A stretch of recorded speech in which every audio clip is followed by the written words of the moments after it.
Bakit people treat you differently kung medyo overdress ka?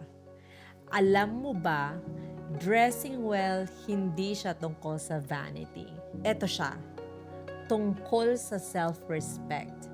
Kapag medyo overdress ka, mabango ka, may proper posture, at may clean energy, guess what? People notice. They treat you differently. Opportunities, mas madali kang makakahanap ng mga chance na ready ka na. Hindi dahil sa brand ng damit mo, hindi dahil sa shoes mo, kundi dahil sa presence mo. Kasi, when you present yourself with care, parang sinasabi mo sa mundo, I value myself. At trust me, that energy, super magnetic. So next time, don't just wear clothes. Wear confidence, respect, at effort. Bakit? Kasi mundo nakakakita.